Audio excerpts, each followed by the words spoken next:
Hello again, everyone, and welcome back to Reddit Aliens. I'm John, and as always, thank you so much for being here. Good topic? Let's do it.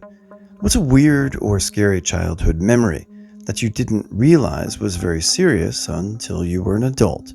Please remember to like, share, and subscribe.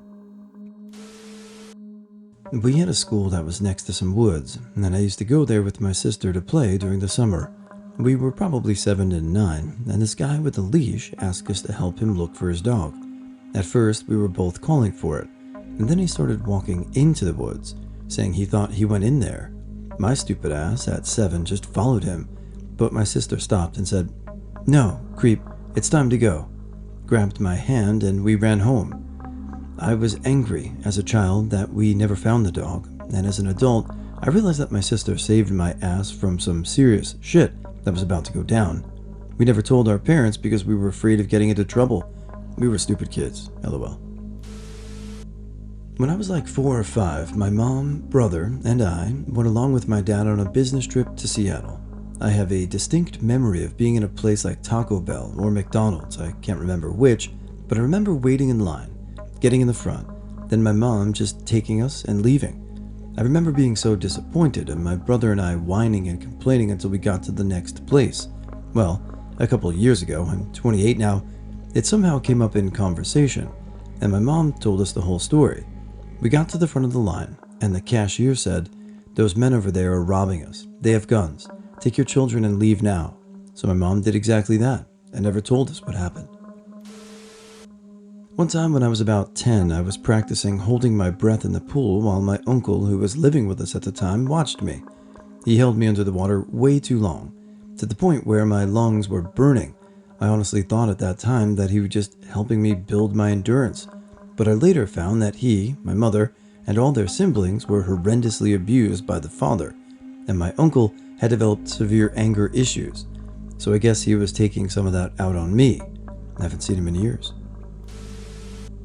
I got my sandal stuck in this gigantic escalator and was just kind of annoyed until someone saw me trying to pull out when we were almost at the top. Might have lost my foot.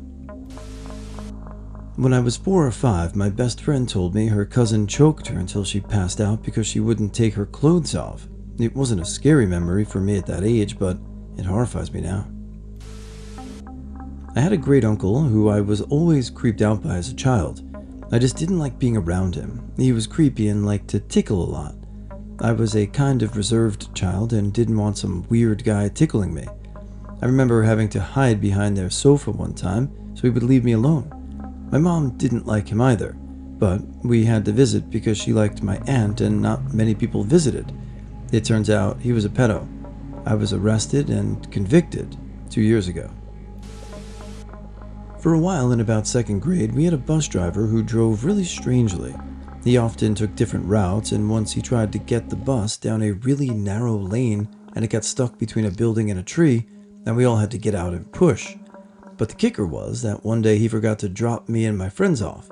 He just completely missed out on the neighborhood, the last area on his route, and went on to pick up kids at the high school. My 2 friends and I were too scared to speak up. We were sitting in the back seats until a high schooler yelled, "Hey, there's a bunch of little kids back here." The driver cussed a blue streak, peeled out of the high school parking lot, probably without half his next load of kids, and drove us home. All our moms were hysterical since we were like an hour late, and this was long before cell phones. I told my mom all about the adventures we had with the guy driving, and the next day we had a new driver. Of course, he had been driving around for weeks, drunk, with a school bus full of kids. Yeah, it's no joke. When my son first started taking a bus, I remember it would be like 20 minutes late. You start to really freak out. So yeah, I can imagine your parents would be absolutely freaked. I remember waking up on our couch and being very bothered that I had been taken from my nice warm bed, but too sleepy to say anything. My mom and dad were in the next room screaming at each other, and then mom came to me crying and telling me not to fall asleep. I passed out and woke up lying across the back seat of my papa's truck in the dark with my mom crying in the front seat and my aunt holding me. Papa just stared straight ahead like he was mad. I woke up again in a bright room being jostled around and pinched. The next time I woke up, I was back in bed and thought it was a dream. 20 years later, I'm informed that at age 3, my fever spiked, and both mom and dad unknowingly gave me medicine. Those meds reacted to each other, and I had a seizure. But dad had to go to work and couldn't be bothered, so my aunt and papa took me to the hospital. Ambulance takes longer. In the truck, I was turning blue. The bright room was the ER, and the pinches were multiple IVs, tubes, and such being placed. I was there, out like a light, for 3 days. There was a house directly behind ours, separated by separate yards and a gate. The house was built similar to ours in that the second floor windows were at the exact same level as ours, allowing you to easily see into your neighbor's bedroom. I have memories of opening my bedroom door to go to bed, only to discover the neighbor had his bedroom lights on and the curtains drawn in the black of the night. It was like a literal spotlight in his bedroom. He'd be laying starfish on his bed and completely naked, staring into my room while masturbating. He had to be about 30 to 40 years old, and I was 10 to 15. I also cringe at the thought of how he must have watched me unknowingly and naively undress when I wasn't aware of his presence. That, and my friend's neighbor, used to have a video recorder aimed at her room or bathroom. He would stand there naked, stroking his penis and making other absurd gestures. We never told our parents or hers.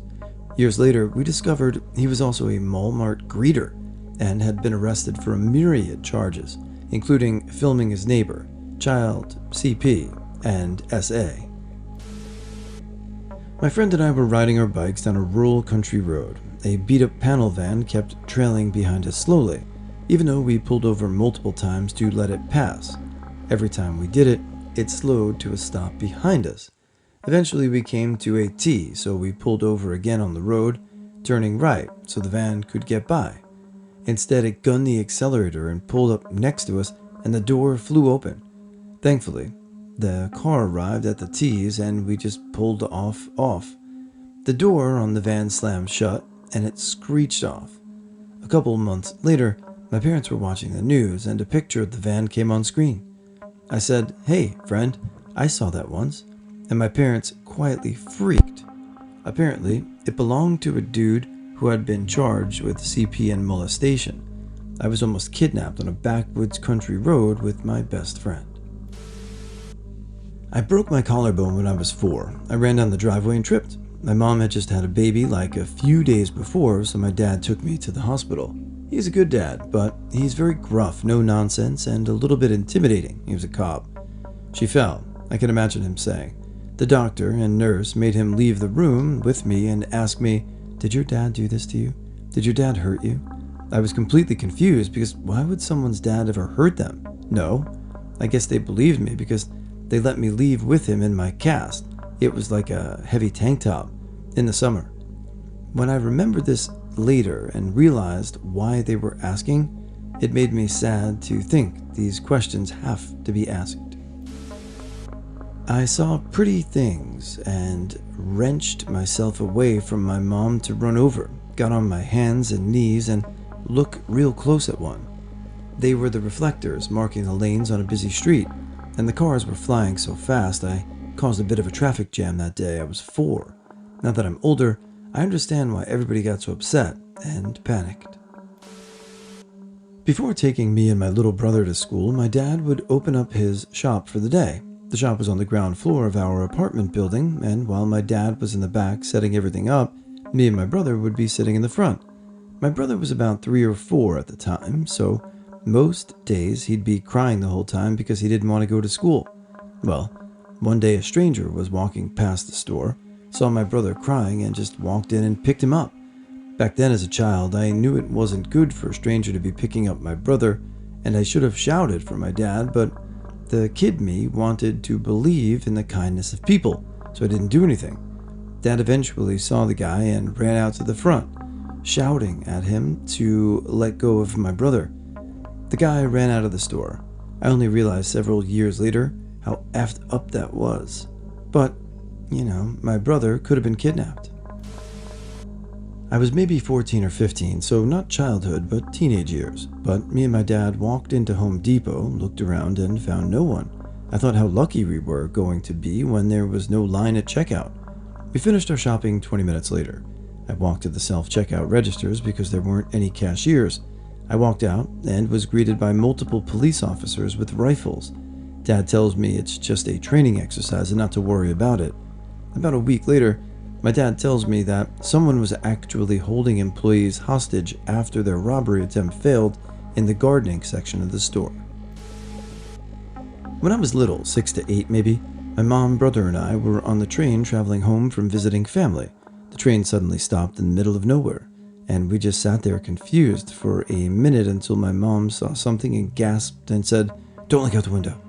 Naturally, this piqued our curiosity, and we clambered all over our mother to get a look out the window while she tried and failed to hold us back. There was nothing there, just some sticks and maybe some paint, really, nothing worth noting. We were like, "What gives?" And my mom laughed and said, "Gotcha. Were you scared?" We both slumped back into our seats disappointed and waited for the train to start moving again. She told us years later that it had been a suicide by train that we had happened to cross. There's just no way we could have recognized what we were seeing as a human being, and my mom managed to just play it off as nothing. Everything, and even though it must have been a truly horrifying sight to somebody who knew what they were looking at. When I was in grade school, I walked from my house to school every day for about a mile. On my walk there was a homeless dude that I would always stop to give my vegetables to, so my mom would think I ate them. One day, a friend from my class pulled over with her mother. Her mother offered to drive me to school with my friend. I told her no. I had to give that dude my veggies or my mom would get mad if I didn't eat them. Also, I know now I could have just tossed them, but I'm a dumb kid. So her mother gets really pushy and insists I get in the car, but I just continue on my way. That was the last time I saw that friend. I was little and we weren't super close or anything, so I didn't think anything of it. Later in life, I thought about her and asked my mom if she remembered the girl. It turns out her estranged, drug addict mom kidnapped her, and no one was able to find either of them. We lived close to the Mexico border, so they think she left the US. My mom freaked out when I told her the story, and was also kind of mad that I used to give my veggies to a homeless dude. Well, if you needed another reason to eat your vegetables or not eat your vegetables, there it is. Those vegetables potentially saved your life. One of the school bus drivers would go through the back roads at about 70 miles per hour. She'd slow down in town, but was definitely still speeding, even to the point of getting pulled over and receiving a ticket at one point. If you're in a car or a smaller vehicle, 70 plus really isn't out of the norm, but school buses obviously aren't supposed to go that fast. We all thought it was fun, especially when she went over the big hills, because we'd all go flying around. It wasn't until she almost got us hit by a train in town that I realized how absolutely dangerous and stupid that was. There weren't any crossing gates to stop her, so just zipped right through. The train was less than 10 feet from the bus.